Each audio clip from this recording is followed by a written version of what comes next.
ഒരുവിധ ദാമ്പത്യ തകർച്ചകൾക്ക് കാരണം അവിഹിതവും സംശയവുമാണ്. ഒടുവിൽ അത് ആത്മഹത്യയിലും കൊലപാതകത്തിലുമൊക്കെ കലാശിക്കും.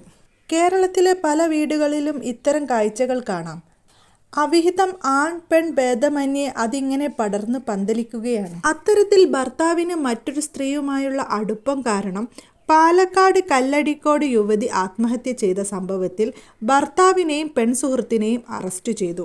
വളരെ നല്ല ഒരു വാർത്ത തന്നെയാണ്.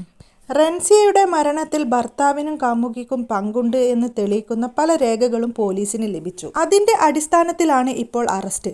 റൻസിയയുടെ ഭർത്താവ് ഷെഫീസ്, കാമുകി ഷംസീന എന്നിവരെയാണ് ഹേമാംബിക നഗർ പോലീസ് അറസ്റ്റ് ചെയ്തത്.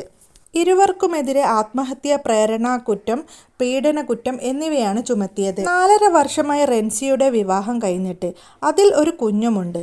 2 വർഷങ്ങൾക്ക് ശേഷമാണ് ഭർത്താവിന് മറ്റൊരു സ്ത്രീയുമായി ബന്ധമുണ്ടെന്ന് ഇവർ അറിയുന്നത്. അതോടെ ഇരുവരുടെയും ജീവിതത്തിൽ പ്രശ്നങ്ങൾ തുടങ്ങി. ഒരിക്കൽ താൻ വീട്ടിലില്ലാത്ത സമയത്ത് ഭർത്താവ് ഷെഫീസ് പെൺസുഹൃത്തിനോടൊപ്പം പോയി താമസിച്ചിരുന്നതായും വീട്ടുകാരോട് പറഞ്ഞിരുന്നു. ഭർത്താവിന്റെ ഫോണിൽ നിന്നും പെൺസുഹൃത്തിന്റെ നമ്പർ കരസ്ഥമാക്കി ഒരിക്കൽ റംസീന അവളെ വിളിച്ചു. ദയവ് ചെയ്ത് എൻ്റെ ജീവിതം നശിപ്പിക്കരുത്, എനിക്കൊരു കുഞ്ഞുണ്ട്, ഞങ്ങൾ എങ്ങനെയെങ്കിലും ജീവിച്ചു പോട്ടെ എന്നായിരുന്നു റംസീന പറഞ്ഞിരുന്നത്. എന്നാൽ പെൺസുഹൃത്ത് അതെല്ലാം അംഗീകരിക്കുകയാണ് ചെയ്തത്. ഇനി ഇങ്ങനെ പ്രശ്നങ്ങളൊന്നും ഉണ്ടാവില്ല, സമാധാനത്തോടെ ജീവിക്കാമെന്ന് കരുതിയ റംസീനക്ക് തെറ്റുകയായിരുന്നു. ഭർത്താവും പെൺസുഹൃത്തും പൂർവാധികം ശക്തിയോടെ തന്നെ ബന്ധം തുടർന്നു. ഇത് റംസീനക്ക് സഹിക്കുന്നതിലും അപ്പുറമായിരുന്നു. ഭർത്താവിന് മറ്റൊരു സ്ത്രീയുമായി ബന്ധമുണ്ടെന്നറിഞ്ഞാൽ ഒരു സ്ത്രീക്കും സഹിക്കാൻ പറ്റില്ല. പിന്നീട് മറ്റേ സ്ത്രീയെ വിളിച്ച് റംസീന സംസാരിച്ചു. അപ്പോൾ അവർ ഇങ്ങോട്ട് ഷൗട്ട് ചെയ്യുകയാണ് ചെയ്തത്. ഞങ്ങൾ പല സ്ഥലത്തും പോവാറുണ്ട്, ഞങ്ങൾക്ക് പലതും ചെയ്യാൻ കഴിയും, നീ വേണമെങ്കിൽ ഒഴിഞ്ഞു പോയിക്കോ. ഇഷ്ടമില്ലാതെ എന്തിനാണ് ഷെഫീസിന്റെ ജീവിതത്തിൽ ഇങ്ങനെ കടിച്ചു തൂങ്ങുന്നത്? അവന് നിന്നോടൊപ്പം ജീവിക്കാൻ ഒട്ടും താല്പര്യമില്ല, അതുകൊണ്ടാണ് അവൻ എന്നോട് അടുത്തത്. ഇങ്ങനെയൊക്കെ പറഞ്ഞായിരുന്നു റംസീനയെ മാനസികമായി തളർത്തിക്കൊണ്ടിരുന്നത്. ഒരിക്കൽ റംസീന അറിയാതെ അവളുടെ 10 പവൻ എടുത്ത് ഈ കാമുകിക്ക് സമ്മാനിച്ചു. ഭർത്താവിന്റെ ഉമ്മയും ഇളയമയും ഒക്കെ ഭർത്താവിന് സപ്പോർട്ടായിരുന്നു. ആണുങ്ങൾ ഇങ്ങനെയൊക്കെ തന്നെയാണ്, നിന്റെ പോരായ്മ കൊണ്ടാണ് മറ്റൊരിടത്തേക്ക് പോകുന്നത്, പെണ്ണായാൽ കുറച്ച് സഹിക്കാൻ പഠിക്കണം, ഇതൊക്കെ കണക്കായി പോയി എന്നൊക്കെയായിരുന്നു ഭർത്താവിന്റെ വീട്ടുകാരുടെ പ്രതികരണം. റംസീനക്ക് ഒട്ടും സഹിക്കാതെ വന്നപ്പോൾ സ്വന്തം വീട്ടിലേക്ക് വന്നു. ഇനി ഞാനും അയാളും തമ്മിൽ ഒരിക്കലും മുന്നോട്ടു പോവില്ല, അയാൾക്ക് മറ്റൊരു സ്ത്രീയുമായിട്ട് ബന്ധമുണ്ട്, അവർക്ക് ഒരുമിച്ച് ജീവിക്കാൻ താല്പര്യമുണ്ടെന്ന് എന്നോട് പറഞ്ഞിട്ടുണ്ട്, പിന്നെ ഞാൻ എങ്ങനെയാണ് അവിടെ താമസിക്കുക? ശരിക്കും ഞാൻ അവരുടെ വീട്ടുവേലക്കാരിയായിട്ടാണ് കഴിഞ്ഞിരുന്നത്. അങ്ങനെ 1 വർഷത്തോളം റംസീന സ്വന്തം വീട്ടിൽ താമസിച്ചു.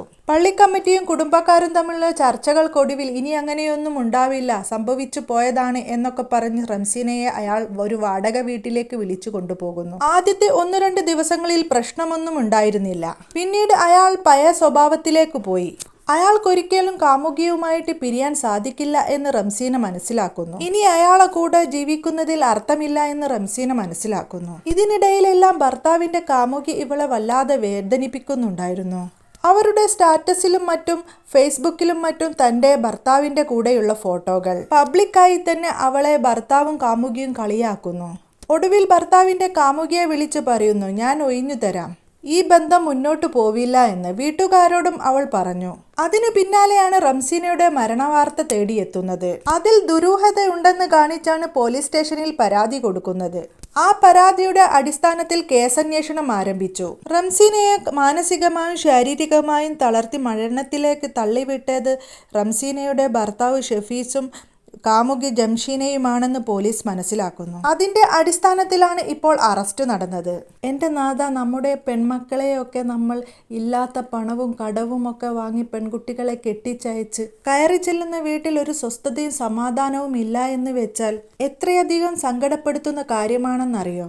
ആറ്റുനോറ്റ് പെറ്റു വളർത്തി പോറ്റി വലുതാക്കി കഷ്ടപ്പെട്ട് വിവാഹം കഴിച്ച തൻ്റെ പൊന്നുമക്കളെയാണ് ഓരോ മാതാപിതാക്കൾക്കും നഷ്ടമാകുന്നത്.